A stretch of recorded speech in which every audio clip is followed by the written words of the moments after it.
James McAvoy, acts as Wesley in this movie. He is an office worker whose life has taken a downturn, and he contemplates ending it all after his father was murdered. He meets Angelina Jolie, who recruits him into a secret society of assassins. Together with Morgan Freeman, they teach Wesley to tap into dormant powers.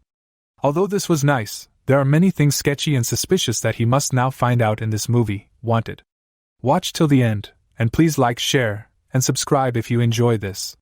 The movie starts with Wesley Gibson's coworkers singing a happy birthday song to their overbearing boss, Janice. Wesley, feeling indifferent about everything, worries about why his dad left him and his mom when he was just a week old. Meanwhile, a man named Mr. X arrives at a building, where he meets a woman named Pooja. He shows her a unique bullet, asking for help tracing it because it's from his competitor. Pooja checks it and finds it clean, but moments later, she's shot in the head by assassins posing as construction workers in another high-rise building. Mr. X pursues them, leaping out of the building towards theirs, where he eliminates them all. However, it turns out to be a decoy because he's killed next by a man who took the shot from a distance with a unique bullet from a sniper. In another part of the story, Wesley's girlfriend is cheating on him with his best friend and co-worker, Barry. Kathy, Wesley's girlfriend, complains about the noise of the train, disturbing her sleep, and asks when they're going to move out. Wesley tells her he likes it there, ending the conversation, which angers her, but Wesley doesn't seem to care. Later, Janice comes to Wesley's desk to criticize him about his poor job performance. Unaware that Wesley was having a panic attack, Janice keeps talking. As she leaves, Wesley takes his panic attack medication. On his way home, he sees strange words while trying to use the ATM, and is unable to withdraw money due to insufficient funds. Unbeknownst to him, he was being watched. He heads to the supermarket to buy supplies and notices a man watching him, but he disappears. As Wesley turns to the checkout to pay, an unknown woman named Fox tells him that his father had recently been killed by an assassin named Cross, who happens to be the one Wesley had seen earlier, and who was planning to kill Wesley too. Just then, a shootout begins between Cross and Fox in the supermarket. Wesley tries to run away to avoid getting caught in the crossfire, and though he manages to escape, Fox collects him with her car. Cross chases after them after hijacking a bus, leading to shots being exchanged as they navigate the busy roads. Fox perfectly flips her car over a police barricade, sealing their escape, but Wesley is knocked unconscious by the force of their landing. The police find the bus Cross was driving empty when it stops in front of them. Wesley wakes up at an unfamiliar place. He sees Fox with some men he doesn't know, which only scares him more as he desperately tries to find an exit. The group's leader, Mr. Sloan, tells Fox that he thought Wesley was taller. Wesley tries to talk to Sloan to let him go, but Sloan ignores Wesley's pleas and forces him at gunpoint to shoot the wings off of several flies. Wesley tells him he can't see the flies, and he starts panicking as he points his gun at them and starts shooting. In his panic, he goes to take his medication when Sloan hands him the flies, which are wingless but still alive, much to Wesley's shock, who thinks it's impossible. Sloan throws out Wesley's medication in the trash, then explains that Wesley's panic attacks are actually a rare ability that only a few people in the world possess, which he and his father happen to have. This ability allows him to produce massive amounts of adrenaline, granting him superhuman speed. Wesley's father and Cross were members of the Fraternity, a society of assassins that maintains balance in the world. Sloan wants Wesley to help kill Cross, who had killed his father. He tells Wesley that all of his father's assets have been transferred to him so he can join them instead of going back to his troubled life. Wesley refuses to be part of them. Still possessing the gun, he points it at them to let him go, which they do, so he runs out of the place. He wakes up the next day thinking it was all a dream until the gun falls out of his jacket. He confirms that his bank account now contains $3.6 million and filled with new confidence, he insults his overbearing boss in front of the whole office, humiliating her. Then he hits Barry in the face with his keyboard on his way out. He finds a newspaper that shows his picture declaring that he is wanted together with Fox. Fox picks him up, and they head to the Fraternity headquarters, which is a textile mill. This confuses Wesley, who asks Sloan several questions to know if they are assassins, saying he couldn't go back to his life. Sloan hands Wesley to Fox to oversee his training under the Fraternity's cruel tutelage. He is asked by Fox why he came there, and for every unsatisfactory answer, he gets punched within an inch of his life by an assassin named the Repairman. The butcher trains him on working with knives, then he is kept inside a tub where he is covered with frozen water to aid his body in repairing its injuries. Earl Spellman, known as the gunsmith, is tasked with training Wesley on guns. He is told to shoot a mark which has a dead cow hanging in front of it by curving the bullets around it. He thinks it's impossible, but Sloan shows that it's not by shooting the mark. Fox pushes him on a moving train so they can train on running on a moving train. Fox ducks right on time, but Wesley doesn't, so he is knocked out when the train passes through a tunnel before he can duck down. He wakes up in another ice bath.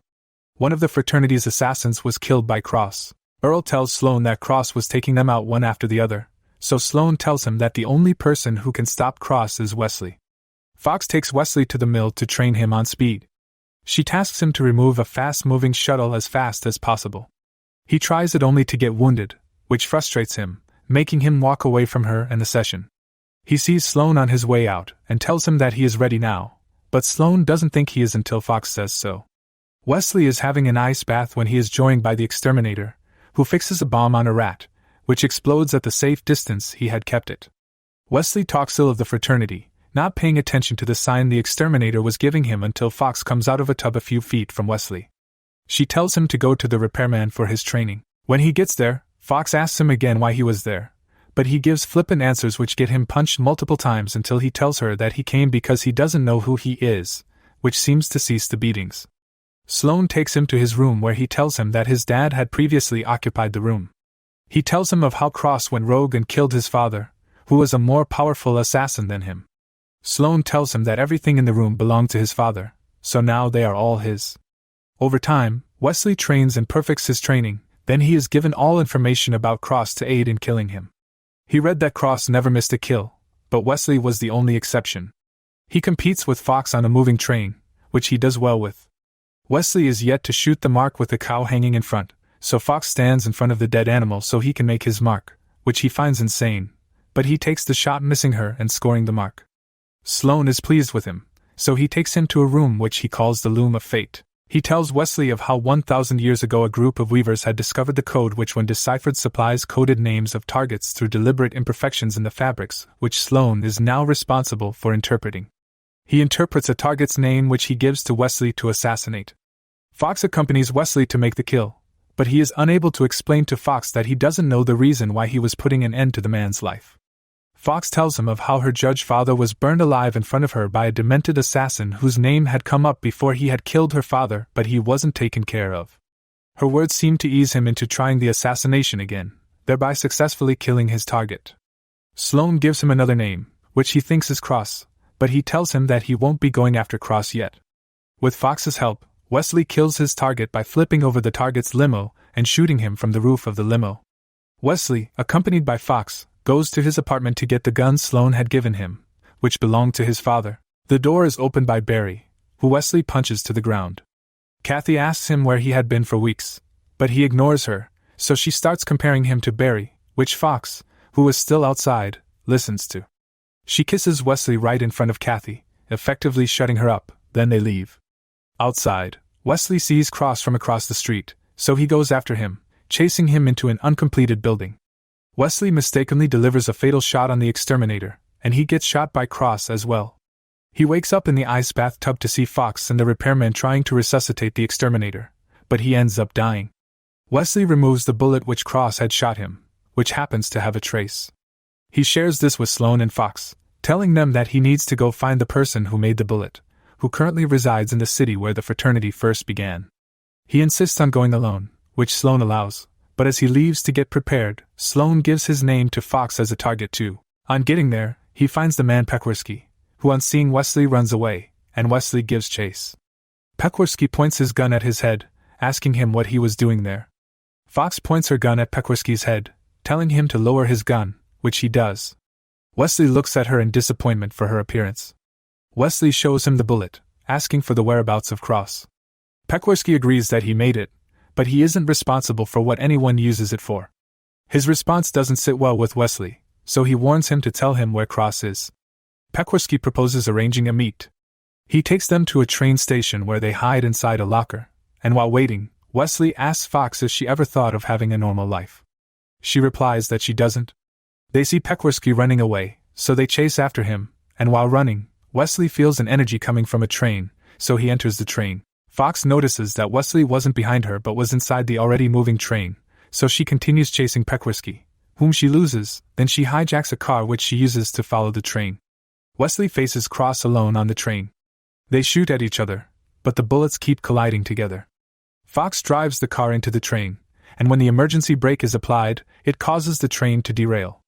While Cross saves Wesley from falling with some parts of the train that had fallen, Wesley shoots him. Then the remaining part of the train containing them falls, getting wedged between some rocks. Cross reveals that all Wesley had been told were all lies, that he is Wesley's real father, before he dies. Wesley asks Fox about what Cross had said, and she confirms it, telling Wesley that he was recruited because he was the only person Cross would not kill. She raises her gun to shoot him, so he shoots at the train's glass window, which causes him to free fall into a river with Cross. He wakes up in an ice bath in an unfamiliar apartment, so he goes to the window only to realize that it's facing his former apartment window. Pekwerski, who is present in the apartment, tells him that his father had told him to bring him there. Pekwerski explains that Sloan started manufacturing targets for profit after his name appeared in the loom, and Cross had discovered the truth, so Sloan turned on him. He turned the others against him, so Cross had to turn rogue because Sloan was secretly keeping tabs on Wesley. Wesley asks him why his father had tried to kill him then. Pekwerski tells him that he was just trying to separate him from Sloan and his people. Wesley starts recalling all that had happened in a different perspective. He tells Wesley that his father wanted him to have a better and peaceful life away from the fraternity. He gives Wesley a plane ticket to leave there before he leaves. Wesley stumbles on a hidden room in the apartment where his father has his plan for the building housing the textile mill and his guns. He decides to finish what his father started. Wesley decides to go after the fraternity. He lures large rats into a waste truck which he attaches explosives to, then he attacks the mill, freeing the explosive rats to run in every corner of the building causing an explosion. Sloan gives the order to kill him. He enters the building killing fraternity assassins in a shootout, and he gets shot in the shoulder. Wesley goes in search of Sloan, and reaches his office where Fox and the rest of the assassins surround him. Wesley tells everyone about Sloan's deception and his father discovering that Sloan had appeared in the loom, but he decided to make his own list to make profits. Fox asks Sloan if what Wesley was saying is the truth, so Sloan admits his name had appeared in the loom alongside the names of those present, while handing them papers with their names. He tells them that he had acted to protect them. He then gives the members a choice to kill themselves honoring the code or kill Wesley. Earl is the first to make a decision, choosing to kill Wesley, so Fox curves a bullet around the room, choosing to follow the code and kill everyone, including herself, throwing her gun towards Wesley so he can go after Sloan. He goes after Sloan, but he has escaped in the mayhem. Wesley goes to the ATM to check his account, but he finds that he's now penniless again due to his bank account being wiped out by Sloan. Meanwhile, Sloan goes to his place of work thinking Wesley had returned to his desk job. He arrives to kill him but is shocked when the person turns around not to be Wesley but a decoy. Wesley kills Sloan with a sniper rifle from Cross' apartment miles away as he looks at the camera and says the famous line, "What the fuck have you done lately?" If you enjoyed this video, please hit that like button and subscribe. I would also appreciate a comment because it helps like you can't even imagine. It's a new channel and every bit of support counts.